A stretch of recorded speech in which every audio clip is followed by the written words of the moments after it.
안녕하세요. 개포고 1학년 수학을 맡고 있는 강민정이라고 합니다.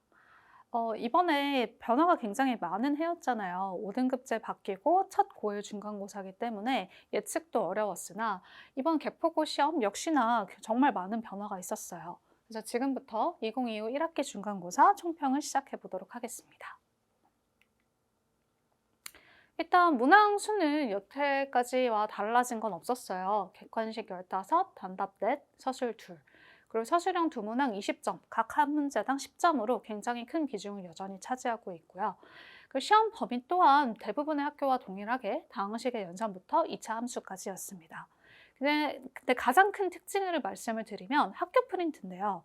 이전까지 개포고 시험들은 대부분 학교 프린트, 굉장히 어려운 학평 문항들이 모아져 있는 거를 굉장히 늦게 나눠주고 거기서 그대로 변형이 많이 되어서 나왔던 거에 비하면 이번엔 학교 프린트가 없어졌다라고 해도 무방할 정도로 학교 프린트를 나눠주긴 했으나 교과서 문제랑 무난한 난이도의 학평 문항들만 수록이 되어 있었어요.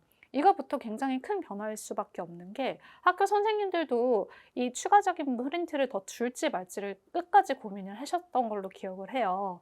그렇기 때문에 이거에서 이제 그리고 출제도 어느 정도 됐는지를 뒤에서 얘기를 드리겠지만 출제 자체도 거의 안 되어 있어서 사실 학교 프린트가 있었지만 그다지 중요하진 않았다라고 보여집니다.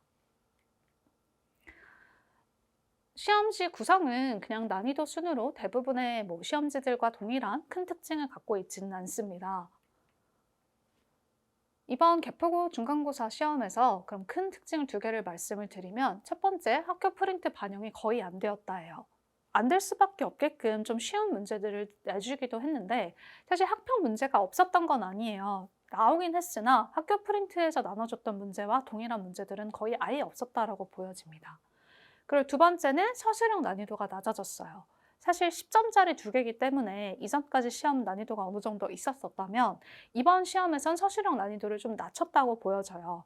아무래도 학교 프린트에서 낸 게 아닌 다른 데서 냈기 때문에 난이도 조절을 하지 않았을까 예상이 됩니다.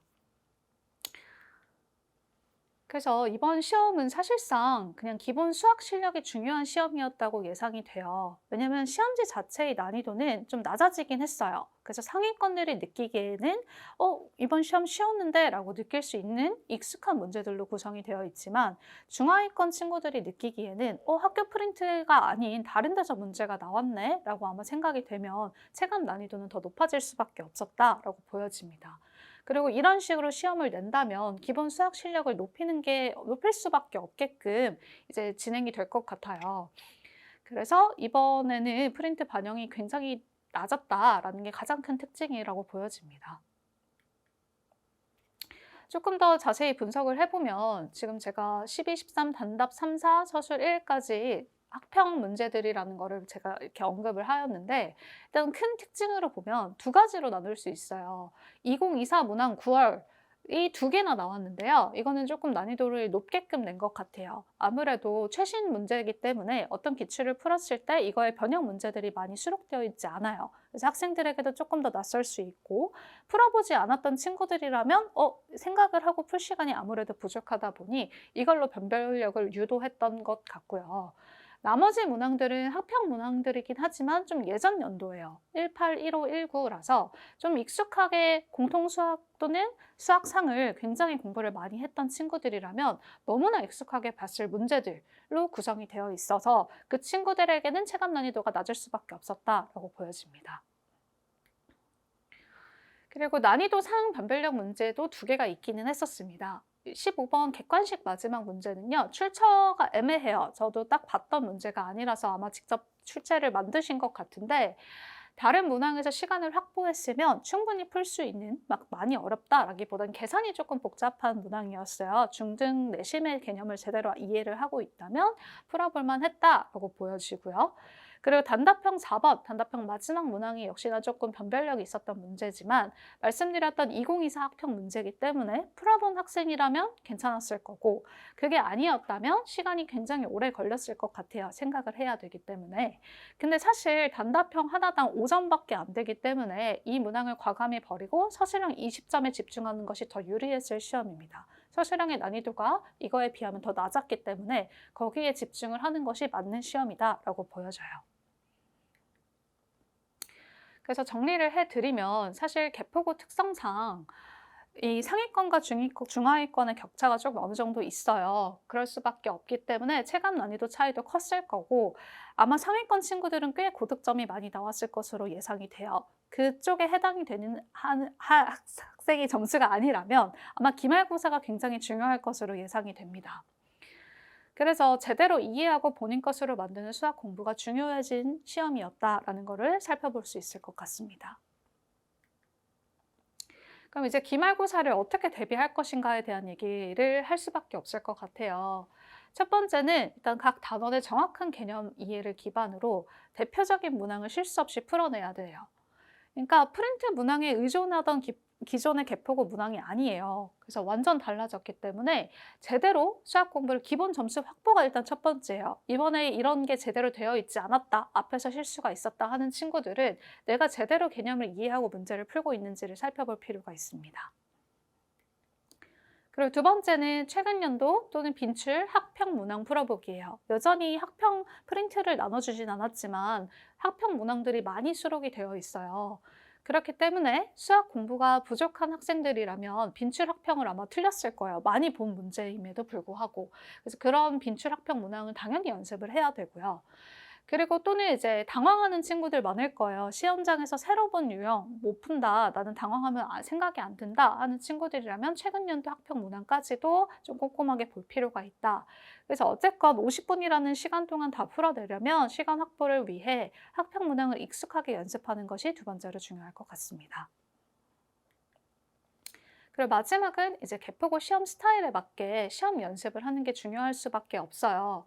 이런 중간고사 분석을 토대로 맞춤형 시험 제작을 해서 그거를 연습하는 게 굉장히 중요할 것으로 예상이 됩니다. 왜냐면 이렇게 바뀐 시험도 처음이기 때문에 개포고의 이전 연도 기출이 중요하기보다는 이거에 맞춰서 대비를 하는 것이 굉장히 중요해졌어요. 그래서 이렇게 달라진 거를 제대로 분석을 해서 어떤 부분이 부족했는지 파악을 하는 것이 중요할 것 같습니다. 이제 제 정규반을 그래서 소개를 해 드릴까 하는데요.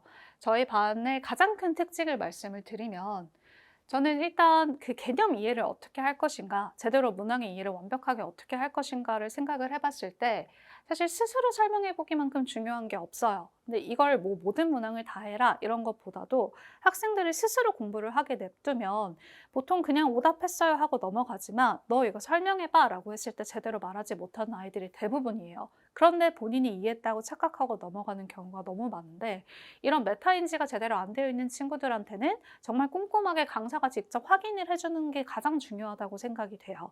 그게 안 되면 영원히 성적이 늘 수가 없기 때문에 첫 번째로 제가 제일 중요하게 생각하는 건 이해를 정확하게 했는지 확인해 주는 거. 그건 제가 정말 한 문제더라도 그게 완벽한 이해가 되지 않으면 넘어가지 못하게 하는 저의 가장 큰 장점이라고 얘기를 드릴 것 같습니다. 그리고 두 번째는 풀이 과정 작성하는 거예요. 뭐 계산 실수였어요 라던가. 사실 이 문제를 이해해도 시험장에서 저걸 틀리면 아무 의미가 없잖아요. 그래서 어떻게든 맞추려면 풀이 과정을 본인이 정확하게 써서 확인하는 게 중요하고, 그래서 테스트를 보고 나면 오답 페이퍼에다가 꼭 이렇게 본인이 다시 풀어보는 거를 연습을 시킵니다. 그리고 마지막은 이제 기출시험 연습하는 거예요. 아무래도 첫 시험이라서 긴장들도 많이 했을 텐데 학교 동일한 양식으로 이제 중간고사를 토대로 만든 학평 변형 문항으로 구성된 기출시험지를 시간 안에 보는 거. 아까처럼 단답형 4번을 버리고 서술형에 집중을 한다던가 본인 스타일에 맞게 연습을 하는 것이 굉장히 중요합니다. 그래서 이런 식으로 저희 반은 진행이 될 거다라는 걸 말씀드릴 것 같고요. 그래서 정리를 해드리면 저는 이제 개포고 시험 스타일에 맞게 학평 대표 문항 또는 최신 문항을 완벽하게 대비를 시킬 거고 이걸 개별 케어를 통해서 완벽한 이해를 시킬 것 같아요. 그러니까 저는 정말 수업 중에도 많이 돌아다니면서 아이들을 꼼꼼하게 보는 편이기 때문에 정말 제 가장 큰 장점이라고 말씀을 드릴 것 같아요. 저희 반은 수요일, 일요일, 그러니까 수요일 6시, 일요일 1시 반에 시작이 되고요. 5월 7일 수요일 개강 예정입니다. 근데 사실 5월 7일 전까지 좀 긴 연휴가 있잖아요. 그래서 그 연휴 동안을 위한 순혈조합 단기 특강도 준비가 되어 있어요. 기말고사에서 제일 메인이라고 할 수 있는 순혈조합 단원은 개포고에서도 좀 어렵게 내는 편이기도 했었기도 하고 학생들이 조금 어려워하기도 해요. 중학교 2학년 때도 굉장히 힘들었던 친구들이라면 정말 꼼꼼하게 이해부터 다시 하는 게 너무너무 중요하기 때문에 중등 개념부터 꼼꼼하게 제가 설명을 하는 수업이 될 것 같고요. 그리고 이제 이 단원의 특성이에요. 좀 다른 단원과 다르게 좀 인지 오류가 범해지는 경우가 많아요. 이렇게 풀었는데 답이 틀렸어요 하면 왜 이렇게 풀면 안 되는지를 좀 다시 짚어줘야 되기 때문에 그런 거를 제가 좀 개별적으로 많이 꼼꼼하게 봐줄 거다라는 게 가장 큰 목표가 될 것 같습니다. 그래서 이건 5월 5일, 5월 6일 월화에 2시부터 5시 3시간 진행이 됩니다. 여기까지가 제가 준비한 이번 중간고사 총평과 제 반 소개였고요. 저는 사실 학생이 포기하지 않으면 저가 절대 포기하는 일은 없어요. 어떻게든 이끌고 가서 이해시키려고 하는 게 제 큰 장점이라고 생각을 하거든요. 그리고 좀 개별적으로 볼 때가 굉장히 많아요. 여기 가만히 서 있는 게 아니라 하나하나 아이들 케어를 정말 꼼꼼하게 하는 편이라서 학생들과의 되게 애정 관계도 되게 잘 되어 있고 멘탈 케어도 되게 많이 해주는 강사라고 생각이 됩니다. 이제 이런 장점을 가지고 있는 강사니 이런 수업이 도움이 되는 친구들이라면 저와 함께하면 너무 좋을 것 같아요. 중간고사 보느라 다들 너무 고생이 많았는데 중간을 못 봤더라도 기말을 어떻게 보는지에 따라 등급이 정말 천차만별로 바뀌기도 해요. 특히 개포고 특성상 정말 상위권 말고는 어느 정도까지 올라가는 거는 충분히 노력으로 가능하기 때문에 수학이라는 과목 특성상 굉장히 오래 걸리게 느껴지고 막막하겠지만 포기하지 않고 끝까지 간다면 수능까지 무조건적으로 좋은 결과가 있으니 포기하지 않고 끝까지 열심히 하는 거를 추천을 드립니다. 다들 고생 너무 많으셨고 기말고사는 더 좋은 결과가 있기를 바라면서 지금까지 들어주셔서 감사합니다.